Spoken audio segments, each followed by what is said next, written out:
Welcome, everybody.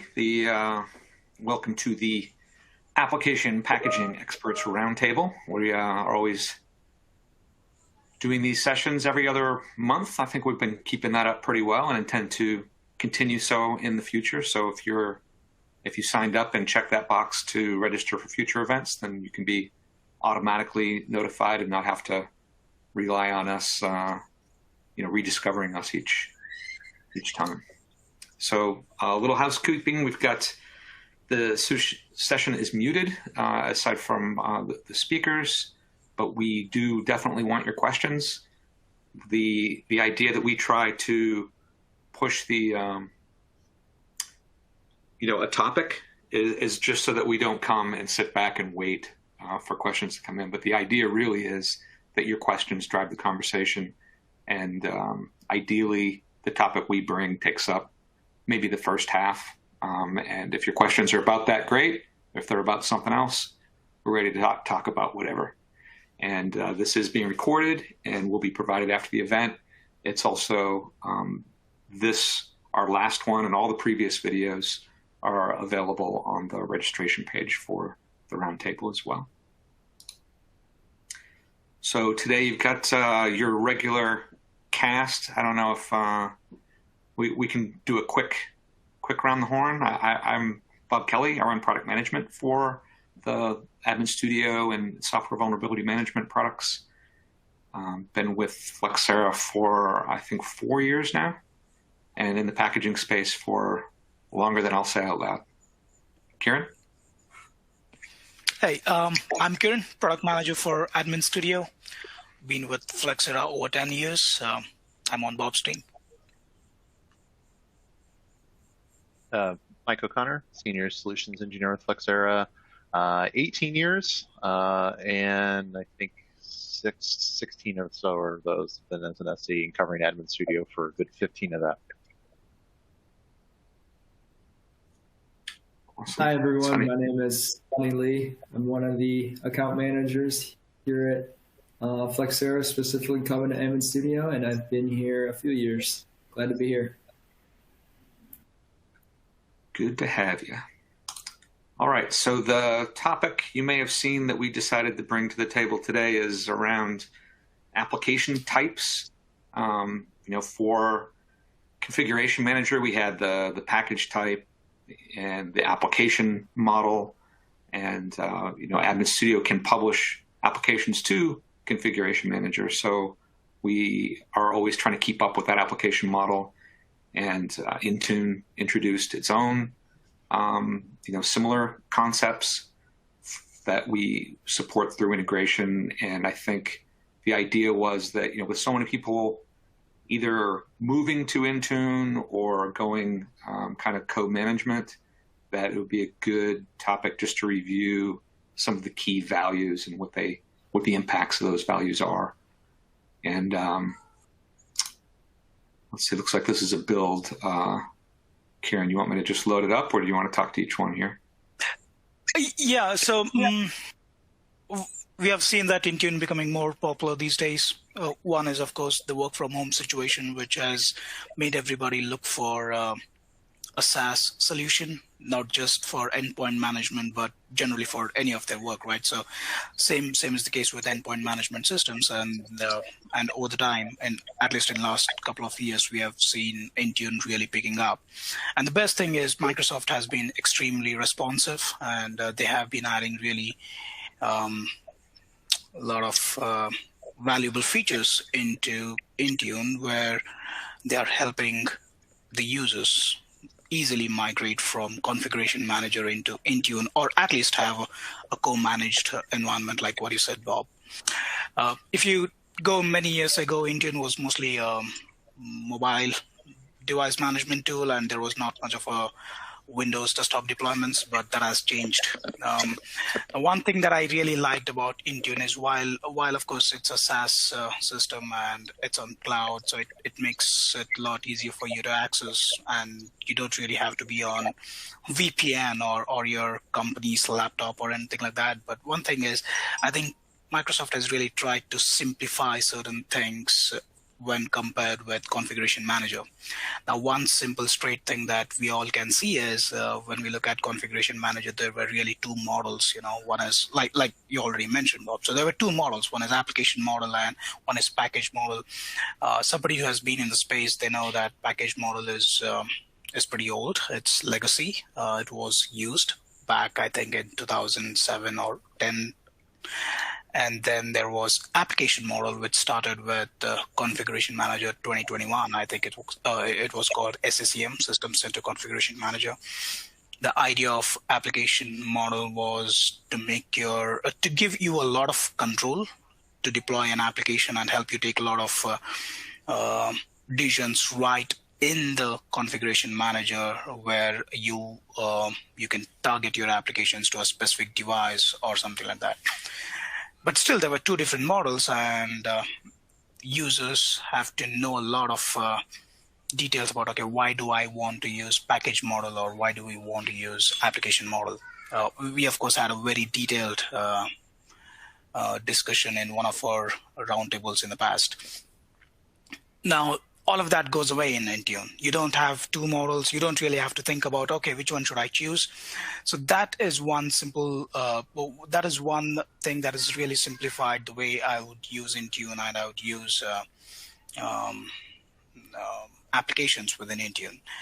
Now, when we look at the types of applications that are supported in both Intune and Configuration Manager, this is for someone who is trying to migrate from Configuration Manager into Intune, trying to understand, hey, I had these many bunch of applications either in my existing SCCM environment, or these are the ones that are supported in Configuration Manager. Are those supported in Intune as well? Right? So the answer is yes, but there is a slight change. There is a slight difference. In fact, in Intune, you see the list is quite bigger. The kind of apps or packages that you could import and deploy within Intune is quite big. You look at the slide there, you see what is referred as line of business. They've used different terminologies. They call them line of business apps, where you could basically take MSI or MSX as a package, as a file, and then import it into Intune and deploy. And then we know about Intune Win apps. These are this is a native format. This is supported only within Intune. I look at it mostly as a wrapper. Now, you could take any MSI or EXE or any legacy package and then use your command lines and all of that and wrap them into this new format. Now, this is the only way of getting your EXE packages into Intune. Now, this could come as a little surprising to many people who have seen Configuration Manager handle EXE packages. Now, Intune doesn't do that in a really straightforward way. Intune expects you to wrap your EXE into this new package format called Intune Win. The extension is Intune Win. Microsoft provides a small utility. You could download it from their website. It's a free utility, and it's very simple to use. Or if you're an Admin Studio user, we make it really simple. You could just right-click on any of the packages in your catalog and convert them into Intune. And since my Admin Studio offers these free command line suggestions and all of that, so the Intune Win that you get out of conversion is really the one that is ready for deployment.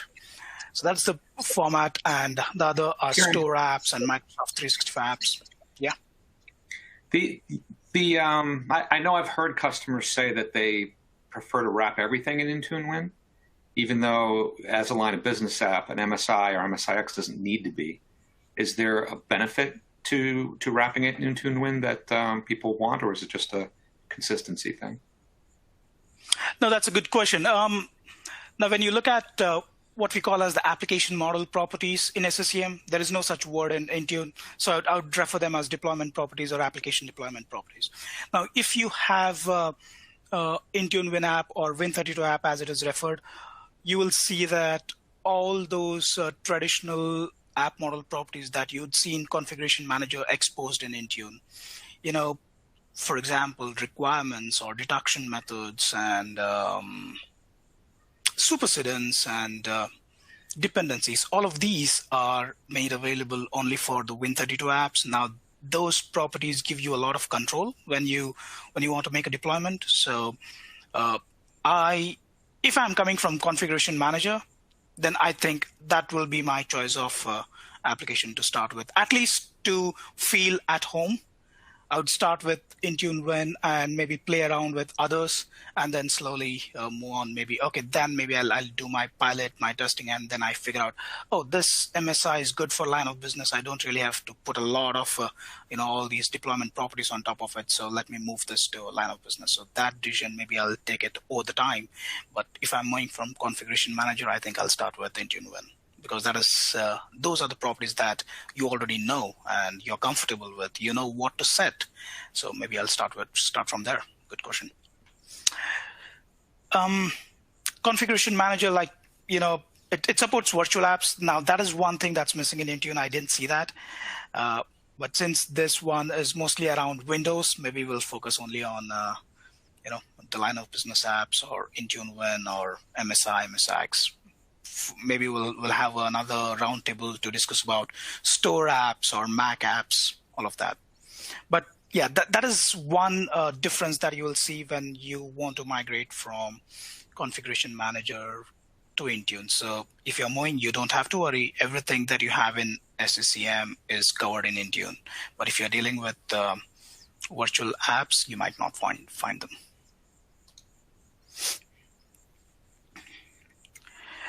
I guess, go ahead.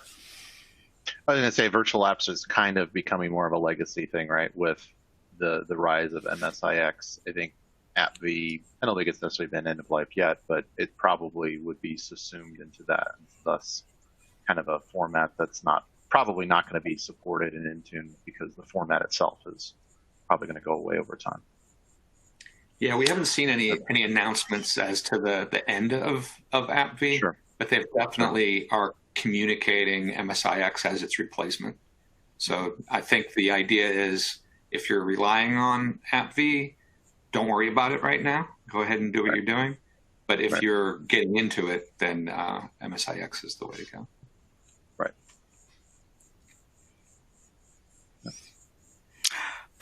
Like I said, since we are focusing mostly on Windows deployments or desktops, we'll look at just the line of business apps and the Intune Win, because those are the ones that are applicable in this scenario. Now, what you're seeing is a screenshot of Admin Studio, and the properties that you see in that screenshot are the exact same properties that you'd see in Intune. The reason we show the screenshot is, just to let you know how easy it is for you to set all those properties right within Admin Studio. So you could set up all the properties, and then we have a really seamless integration with Intune, so the package can be handed off to Intune for your endpoint deployments. So you'll see the app model properties or the application deployment properties for line of business apps is really simple. It's the regular data that you would have for an application, like version, vendor, and you'd also have a property as to how do you want your end user to see this application. Do you want this to be set as a featured app on the company portal? So when I say company portal, that is like the client for Intune. So that is where it's like a store, my personal store. I can connect to company portal and see what are the apps that are made available for my device based on maybe my role or my department or anything like that. So admin would have the Intune administrator, or the person in charge of making the deployments would have assigned a certain number of applications for certain department or certain roles, right? So company portal is the place where I would see what applications are available for me. Now you could configure a lot of that end user experience on the company portal right here in Admin Studio, or you could set in Intune, so the user knows how do I want to interact with these applications. So that's a very simple set of properties for line of business. So this is where I was saying, if you're coming from configuration manager, this might look very oversimplified and you might worry, I don't know if this will go through. I don't know if the deployment fails. So that's where maybe you want to start with Intune Win packages first. And and then maybe use some of the packages for piloting, for testing as line of business apps. And based on how the success of deployment looks like, you might slowly start moving into line of business. And a lot of these values are automatically populated, so you don't necessarily have to manually go in and set them all for each map. So that's a time saver. I think the idea, initially, this capability in Admin Studio was positioned more around consistency and following a process and making sure that that it was consistent between packages, and some time savings, because you'd have to click a lot more to add something manually than through publishing.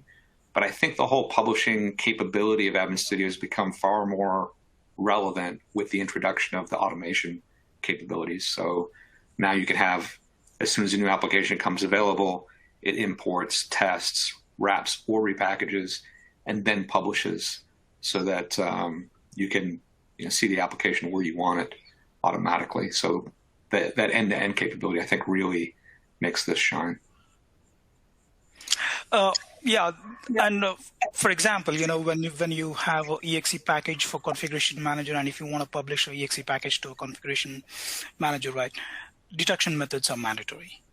Now, sometimes you'd struggle to understand what is the right deduction method for this package. Now, that is where Admin Studio can be really helpful. Admin Studio looks into the package and understands what would be an appropriate deduction method for this package, and it adds automatically to the package, so you don't have to worry about doing the research yourself. So these are some advantages, and also if you are dealing with MSI package, Admin Studio again adds a deduction method automatically based on the product code of MSI. So a lot of your job becomes really easy. All you have to do now from Admin Studio is just publish, and it's ready for deployment. So a little bit different in this view for Win32? Yes, it is. You'll see there are a lot of tabs. It looks really complex, but if somebody's coming from Configuration Manager, this looks very familiar. Good that they have retained most of the naming conventions. They've maintained the names like requirements and deduction methods. I think it's called Deduction Rules, not deduction methods, unlike Configuration Manager. Now, one difference that you definitely see is you will not see content here. The reason is obviously, whatever packages that you're adding or importing into Intune is getting stored on the cloud. So you don't really have to have your own content location, and that additional setup of distribution points and all of that will go away, making it a lot simpler to use Intune. Or else, I will have to set up a distribution point. I will have to set up a content location where all my packages will be copied when I import a package into Configuration Manager. And it's not just about that space, but making that drive accessible across devices. So when the deployment happens, the machine is able to connect, download, install, and all of that. So all that complexity goes away with Intune being a cloud storage. So you just upload the package and you're all set. You don't really have to worry about content. So you don't see the content tab, and that is one thing that got really simplified. I think Intune supports a maximum of 8 GB for a file. I think that is good enough. That's again to say that any big or complex packages or applications could be easily handled by Intune. I don't really know any application which is bigger than 8 GB. Office used to be maybe. It's usually those packages that they come on a set of DVDs or something where it's a bunch of content, and when you run into you really shouldn't be packaging the content necessarily, but the application pointing to a shared copy of the content. So those really, really big packages that we see come up once in a while, normally there's a smarter way to address it than just capturing the whole thing. So Mark Chang from SEC asked a question relating to this slide.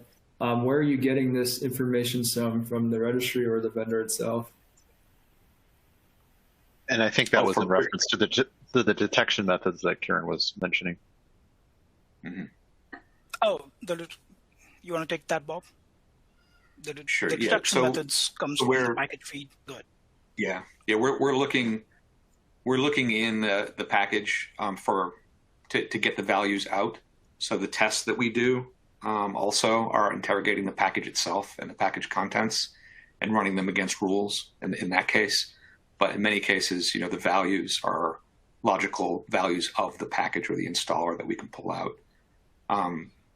In the package feed module, we do have as one of the bits of content that we shared through that, not just the download and the silent command line installation details, but also the detection rule. What file should you be looking for to determine is this the latest version or not? So there's a couple of ways, depending how you're using it, where that information can surface. Anybody care to elaborate on that? No, that's correct. So first thing is the first source is the package itself. Especially in case of MSI, we can easily get the product code of the package, and that is one of the criteria that it could add as deduction methods. Well, again, when you say deduction methods, there are different types of deduction methods. You could add a product code, you could add a file or registry entry and all of that. Now, for MSI, it's easier for us to get the product code, and sometimes we also look at the files table and get some appropriate files. But in case of EXEs, it becomes a little tricky. So if you have package feed module subscription, then all the research of what gets installed when this package is installed on a machine is done by our team, and we have ready-made deduction methods. So when you're importing a exe package from package feed module, then we know well ahead that, hey, this is the right deduction method, and we would add it to Admin Studio automatically. So you could just publish the application to SCCM or even Intune in this case. Now, one other thing that I like, and I started off by saying, one is Intune, of course, is a cloud product, but the other thing is it's much simplified. Now, when I look at the requirements and compare it with what we have in Configuration Manager, you will see the requirements have got really, really simplified. Now, Configuration Manager had a bunch of requirements. There was something called custom requirement, there was something called device requirement, user requirements, and each of those requirements again had a bunch of lists. Like I could add a SQL query, I could add a WQL query, and a lot of those as requirements. Now, when you look at Intune and when you look at the requirements, what you can add for a package, it's quite simple. They've tried to replicate what they have for deduction methods, just three simple things: package, file, and registry. So if you have this file, then call that machine applicable for deployment. If somebody is new to the space and is trying to understand, hey, what is requirement? I don't really understand. This is the way you target a device for deployment. So you say, if this device meets these requirements, then install this application. So that is how you target, because when you make a deployment of a package, either from SCCM or Intune, you don't go and select, okay, I want to deploy to this host or to this user. You generally deploy to a collection in case of SCCM, and collection is a bunch of machines. Now, within that machine, you can again define the requirements to say, okay, these are the applicable machines where I want to install this application, right? So that is the role of requirements, and the same concept applies even for Intune. Requirements play the same role.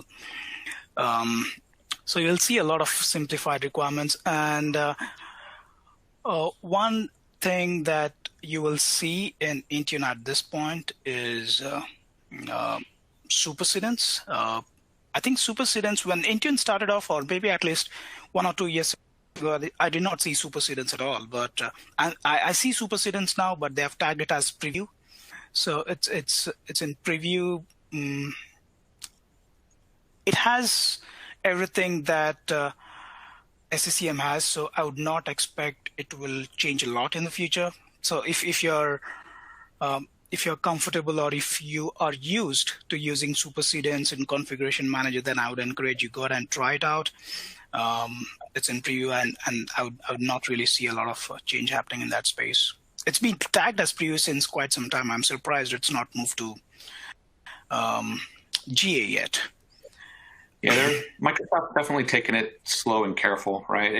And the conversation comes up all the time: is Intune replacing Configuration Manager?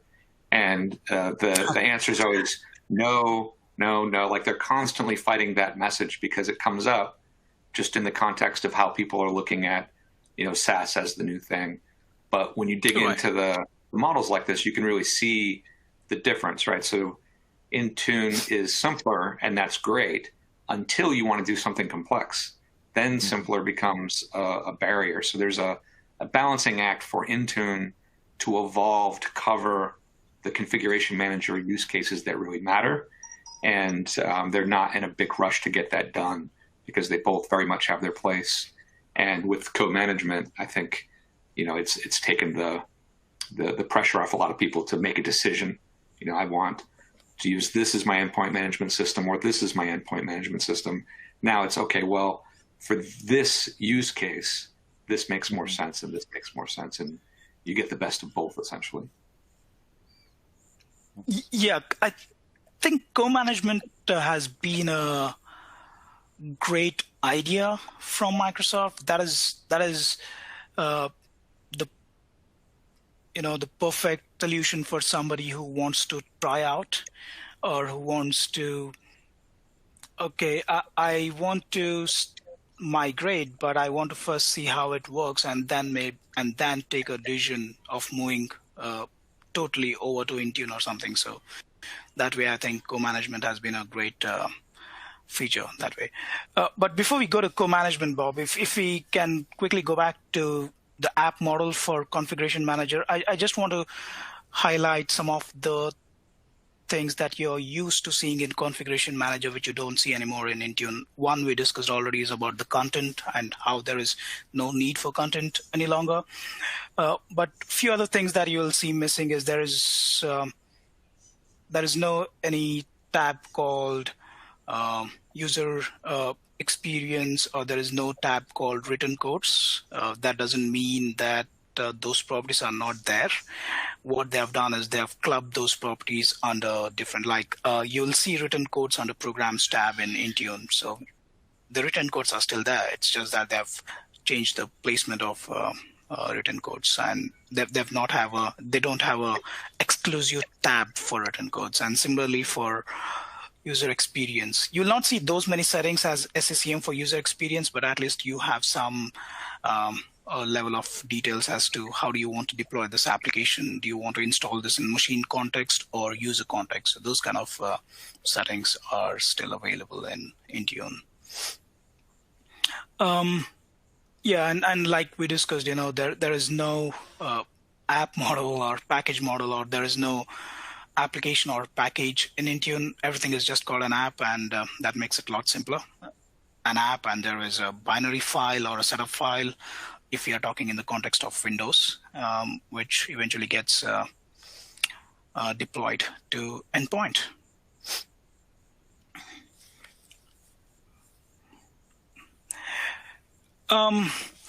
Now, if you talk about co-management, the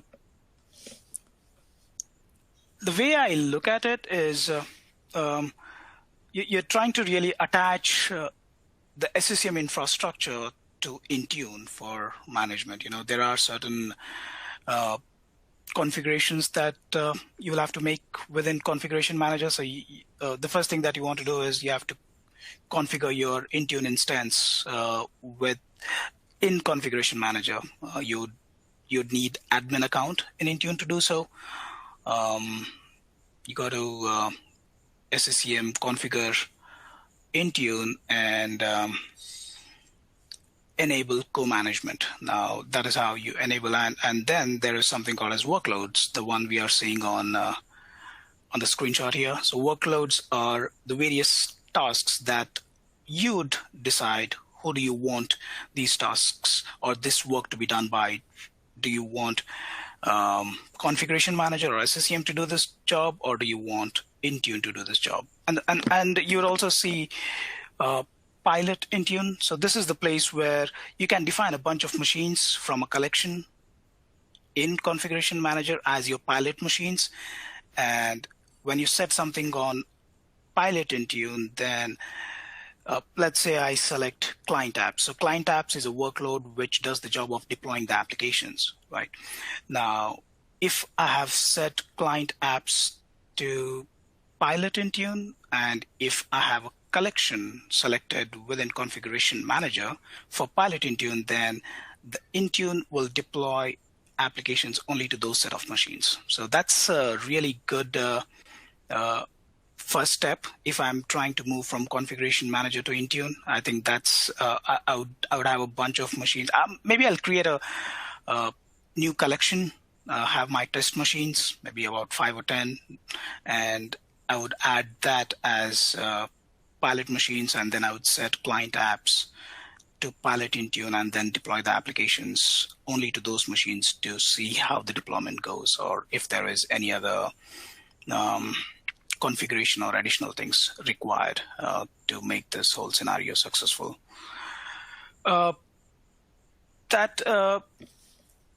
It's pretty simple and straightforward. I haven't seen any challenges setting up co-management, but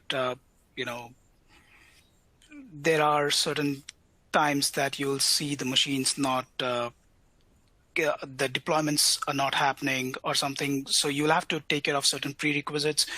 Now you'll have to make sure the machine has the SCCM agent installed, the software center, and it is also added to Azure AD. That is very important. If you want the machine to be taken care by Intune or the deployments to be done by Intune, then you have to make sure the machine is also added to Azure AD along with your regular domain. So these are certain prerequisites that you'll have to take care of to have a device being co-managed by both Configuration Manager and Intune.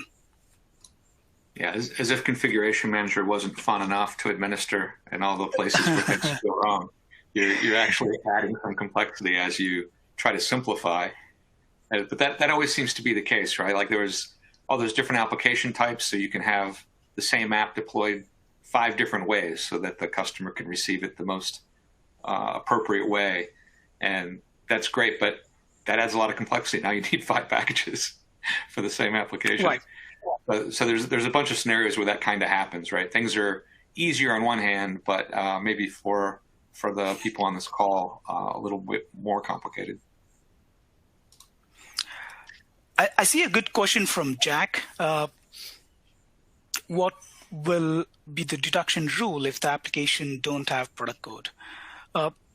Like we discussed, there are multiple types of deduction rules. One of those deduction rules is adding a product code, but you could add a file as a deduction rule. You could add a registry entry as a deduction rule. And also there is a custom script that you could write. You could write your own PowerShell script and add that script as a deduction rule. And you could literally write anything inside that script to identify if that application is already installed, which the deduction rule does.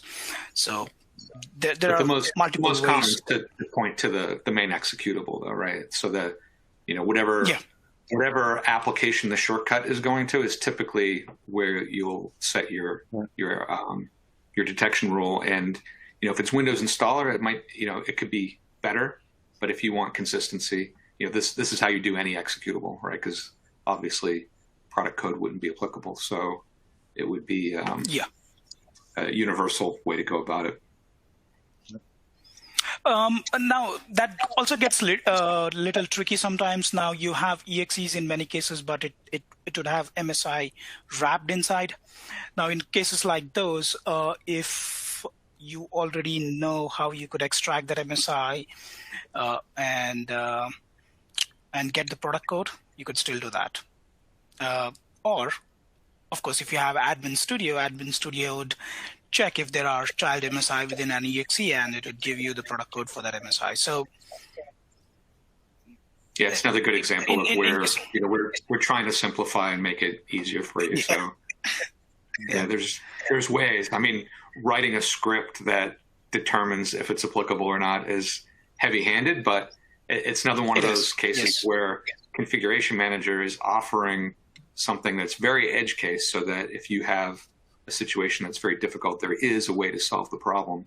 Whereas with Intune being simpler, you may have to get creative another way or continue to rely on Configuration Manager for now. Yeah, so like good question, you always say, John. Bob, every application is its own puzzle. So it's like that, right? You know. Right.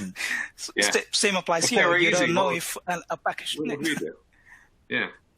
The complex ones are the fun ones. There's another interesting question. Is there a way to access source of deployed Intune packages?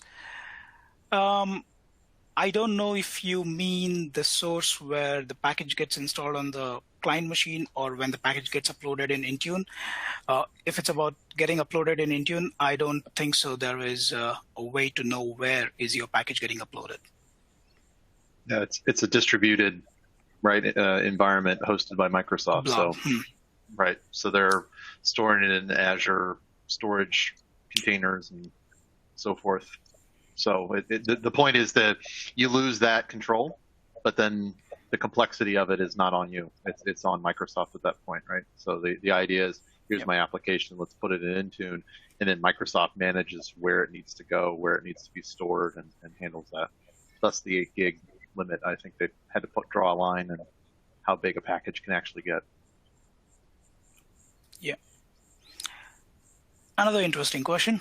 Is it recommended or okay to repackage applications to install in the machine level, or I think it means in the machine context, but vendor's original file installs in user profile only? My personal take is I always prefer having applications installed in a user profile. As much as possible, you should avoid installing an application in the machine context. Multiple reasons. First thing is it might negatively impact your future updates. Now, when you have a logged on user, now part of the package could be on a different. When you install it on a machine context, then the user logged in, if he's a standard user, then when you're trying to do an update, then some part of that application or some part of that package will be missed, and because of which the update would have or may not be successful. And again, the removal or uninstallation of the package also would have some negative effects. And in some cases, what I've seen is when you have a package which is partly installed in the machine context and partly installed in the user context, then the function, the app behaves in a really different way, and part of it even might fail to install, resulting in a very undesired behavior. Yeah, which is, it comes up quite a bit in conversations around MSIX, because MSIX, everything's user context installed. Obviously, with the virtual container aspect of it, it's even more isolated from outside need for updates. But it really is best for the whole security of the package and minimizing impact on other users and so forth. Right. Segueing off of the, go ahead. No, I was saying installing in a user context, always make sure it's if not, it's 100% clean uninstallation, but the uninstallations are really good. You're confident that there is no residue left in some part of the machine somewhere else, which might impact later, and you might get into the wind rot situation or something like that in the future. Yeah. It kind of amuses me that that's such a big selling point, that uninstall. From a packager's standpoint, I think one thing that we can look forward to with MSIX is, because of the virtual container nature, you could potentially be sloppy, right? So it used to be, if you included temp files or system files or something changing in the background, then it would cause you trouble because you couldn't overwrite that, or you couldn't uninstall that, or any number of things that could cause it to fail as a result of just having junk in your package that doesn't belong. But because it's in a virtual container now, you could theoretically include that garbage and be less tidy with what exactly you have in your package and get away with it, because it's only seeing that layer from the application standpoint, and that in itself should really help with automated repackaging, where you might have thrown 50 applications into the automated application converter and seen 50, 60, 70% of them come out okay, and the others need attention. With MSIX, that should theoretically be much better, because the problem of cleanup kind of goes away. Right. And that kind of segues to another question I see coming in about the success rate of converting MSI to MSIX. And that is really well covered by our friend Tim Mangan, a real community presence and the topic of MSIX and AppV and repackaging for that matter. He does training and things. Check his stuff out. But he runs a paper that he releases regularly that kind of is trying to articulate and quantify how ready MSIX is. It's been getting better and better. But more anecdotally, we see a lot more customers that we talk to are serious about MSIX now. They're using it. It's their preferred package format. They see the benefits of it. They see that that's the future, and they're trying to get there. And it depends so much. If you look at Tim's report, it started off terrible, and it got up to good or maybe a little better than good is kind of how I read it. But I also know that he went out of his way to choose applications that would be a problem to, really make sure that you're getting great coverage. Like if you can handle all of Tim's test packages, then that's a bar that probably can't be reached. So it really comes down to your applications and what the requirements of your applications. So one way that Admin Studio can help you determine that is with our suitability report. We can basically run some of those tests I mentioned earlier on the packages and call out those that either are not a good candidate for MSIX or may cause you trouble, to give you an idea up front of how it's going to go. Alternatively, like I said, just throw it in the automated application converter and let it run through them all and see how they come out, because we expect that success rate to be much higher. Now, when it doesn't work, it's usually a runtime problem. So it's not that we could look at the application and see something wrong, but that the way the product runs, it's looking for a file, in a relative location or in current directory. And because it's in a virtual container, it's not where it expects it to be, and you get a file not found problem. And for that, there's a fix-up from the package support framework, a redirection fix-up that's very commonly needed for older applications. Now, if it's an in-house application or a new application that you're seeing come in as MSIX, there should be no need for a fix-up. This is more, we're trying to take an old legacy application, run it in this new technology, and it's not playing well. Then these fix-ups can help. And we have been continually improving our MSIX support. And one of the things I'm really looking forward to doing in our MSIX editor is you can already trace an application now, and trace basically runs the virtual application so you can see if there's a problem. What we intend to do is use like a FileMon, RegMon type watcher to see if something's not where it's supposed to be, so that we can help you automatically suggest the redirect fix-up with the appropriate details, so that you could get to a solution a lot faster and ideally automatically, right? So that we could make this part of the automation that we support. But MSIX, you really just have to try it because it depends on your application portfolio. If they're newer applications, you're going to have less trouble. And many of your applications may be totally suitable. You could have 100% coverage right now, really. And for the couple that you don't, there could be workarounds for sure, but you don't know if you don't try. There's no universal set of applications that everybody compares against outside of Tim's attempts, and his, like I said, are intentionally difficult to pass. And some of them are simple ones. Go ahead, Mike. Oh, so just anecdotally, looking at the applications that we have in our package feed that we offer to subscribers to download, and they're all third-party vendors. The most common issue I see from our testing that we offer, we have like 6-8 different tests, right, for MSIX, is no shortcuts. Right? There's no entry point into the package, but that's fairly straightforward, especially for MSIs, to add a shortcut through a transform file, fix that one issue, and now you should be good to go for MSIX. So, they're usually, if there's not an issue, it's usually a small issue like that, or to Bob's point, like a file redirection problem. Yeah, I was just going to add to that now the file redirection fix-up or the fix-up thing is very runtime related, right? But some of the simple ones, like what Mike said, no shortcut, definitely is not a good candidate for MSIX. And same is with the device driver. You would know upfront that if this is going to install a device driver, and if yes, then that is not a candidate for MSIX. Today, MSIX doesn't support device drivers.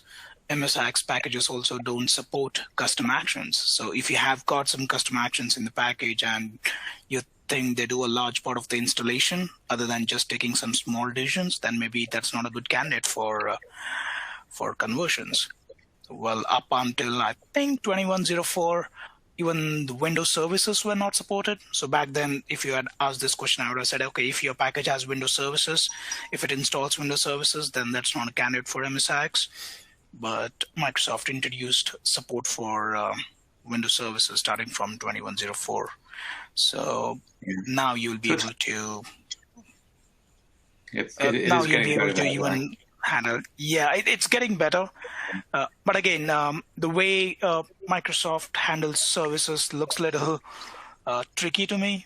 While they talk about, hey, let's virtualize and containerize, but Windows services has to be created outside of that container. It makes sense, right. But yeah, it gets a little complicated. That's how they're doing a couple of the solutions, right? Another one was that you couldn't have an MSIX package that supported a context menu, because you can't right-click in File Explorer and choose the application because that application's not running, so it's not known to the computer and it's virtual container. So to support that, they're putting that context menu content outside of the package. So these things start to hurt the benefits of MSIX, like that clean uninstall that we were talking about. Well, if there's services outside the package and context menus outside the package, these things will need to be cleaned up. So, it helps support those use cases where it's necessary. But I have heard pretty clearly from Microsoft that where they're drawing the line is on device drivers. So they added services, based on feedback, but they're taking a stand against drivers. And so I wouldn't expect to see drivers supported. And you don't typically see a lot of this today. It's, again, the older stuff, but any application and driver should be separated, and the driver should be handled independently. And we're seeing that come from hardware vendors, better now. They're doing the separation, and I think Microsoft's been reaching out and trying to be vocal about please do things the right way, because we're not going to continue to kill ourselves to break our technology in order to support scenarios that really just shouldn't be. Even the services one is questionable. The reason we see so many services is usually the service shouldn't have been implemented as a service, right? But it was a tool at the disposal of developers, and they used it in ways that it wasn't necessarily intended. And now for us packagers handling old applications, it becomes a pain point. But it's evolved quite a bit. But I think at this point we'll see more handling of edge cases, more bug fixes, and less big things like because they've basically knocked out all the big things with services and context menu being among the last of them, which is also why I think we're seeing adoption start to spike. Other good questions out there? I've got a question for you, Bob. Shoot. We have been using the partial app deploy toolkit more often than complying an MSI to include custom actions. It sounds like there will be no avenue to MSIX from there. MSIX custom actions? Yeah, there won't be. There is a fix-up or PSF that you can apply to an MSIX that is a PowerShell script. So you can have a PowerShell script run, before or after installation, before or after execution. And so that could theoretically be your avenue to do what a custom action might do. But, it's a slippery slope. And I think even supporting the PowerShell script fix-up is something restricted to enterprises. We don't want to see ISVs or software vendors releasing setups that use PowerShell fix-ups. So, just to force people to use the technology the right way, because custom actions became a big mess because it just allowed anything to happen, and they're definitely not going to make the same mistake again. Yeah. A lot of it also depends on what your custom action is doing. If it's like first-time tasks, I think it's okay to use the partial script fix-up. I think that is the whole idea of introducing the partial script fix-up. But if the custom action is doing something beyond and it's bigger part of your installation, then maybe you don't want to take that route. Yeah, I mean, for us as packagers, the script or even custom actions for that action is just a way to solve a problem that we've identified, and that's a different approach than a vendor releasing a software product and the rules that they should be following. So we're creatively solving problems that hopefully exist because it's an older application and this technology wasn't a consideration at the time. Everything new should be done correctly. So, as with anything, as time goes on, not only will MSIX get better, but the adoption and the proper use of MSIX will become more and more prevalent. What are the added benefits of leveraging our MSIX editor over the Microsoft supplied one?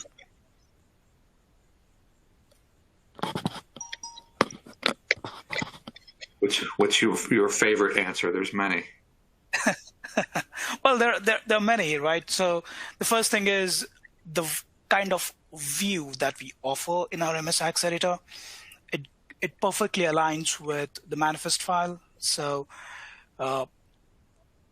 you'd have clean views for what is the package information, what are the capabilities, what are the declarations, and we have split between package declarations and application declarations. What I'm trying to say here is the kind of insights that you get when you open MSIX package in the editor. I think that will give you a good enough information of what this package contains and all of this. That is point number one. And point number two is while we are still working on it and some of it is already out there in the latest version of Admin Studio, but our capability to add fix-ups within the MSIX editor, that is a benefit that you'd really want to take advantage of. And the future enhancements that we want to add where we make automatic recommendations of fix-ups, and also the ability to edit almost the entire manifest file within the editor would be far more beneficial to any packager compared to MSIX applied one. And one of the key things that we landed on, because of course we have Install Shield, which is the best known package editor there is, and they do support MSIX. There's an MSIX project type.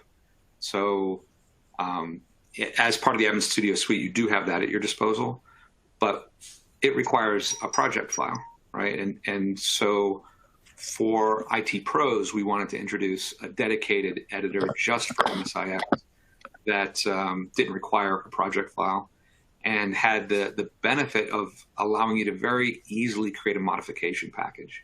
So you can take any MSIX package, open it up, make any change you want, and save as modification package. And so that's a very easy approach to making changes to packages, and that's kind of the transform equivalent when it comes to handling MSIX.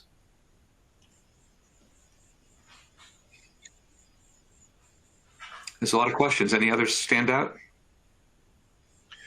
I was going to say, going back to Intune, there was a how do we upload a new version of a program in Intune, updating the source. And I'll say my 2 cents. Some people want to be able to take the existing, like using Config Manager, the existing package or this application. I think that the question here is the existing app and to just update the source. That's one method, or is it creating a net new, app, alongside of it? I know that's how Admin Studio supports it is, like let's say with our package feed employed, we could download packages automatically and automatically put them into Intune, but we would create a net new application that would be alongside of it, partially to allow you to set up things like supersedence or replacement of applications. So we're not automatically, we push this app out to one user and they actually get version 2. And then if you update the source and then you do the same thing to a different user and they get version 3, it can be a little confusing versus having net new applications. But it's the same app but a different version. Allows you to kind of stage that and over time upgrade and update people. I don't know any thoughts beyond that. If the question is the application is in SCCM and can I manage that through Intune? No, you need to have a net new application within Intune. You could co-manage a device, but I don't think there is an option to co-manage an application.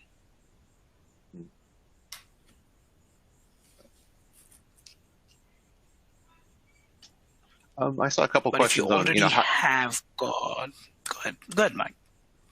Oh, sorry. I was going to say, I think there was a couple questions around allowing multiple apps in MSIX to talk to each other. That's where shared containers would come in, right? Yes. Two different apps that are both in MSIX, or maybe an Office and an Office plugin. They could reside in separate MSIX packages, but shared containers is a capability in the MSIX framework to allow apps to interact with each other, even though they're separated, isolated in their own containers. Yeah, that's relatively new. The Office, I think, becomes a tricky one, though, because Office isn't an MSIX package, and you're probably not going to successfully repackage it into one. Yeah. We do believe that they are actively working on delivering it as MSIX. The hope is that when they do, we'll know it, but most people won't, right? So the change to MSIX should be something that end users and even support people wouldn't even know that the technology has changed under the covers. But we'll be watching for it. We'll talk about it, and it'll open up some possibilities like handling of plugins with the shared container capability. So good questions. I think that there's more in there. We may try to address more of them in the community. But if you didn't get yours answered and you don't see it in the community, well, first of all, you can ask it in the community, and that will really prompt us to get on it faster. But we are going to be back next time, and again, we'll take questions about anything package related. If you signed up and checked that box for signing up for all future ones, you'll get a notification. But otherwise, our next scheduled event is May 17th. Thank you.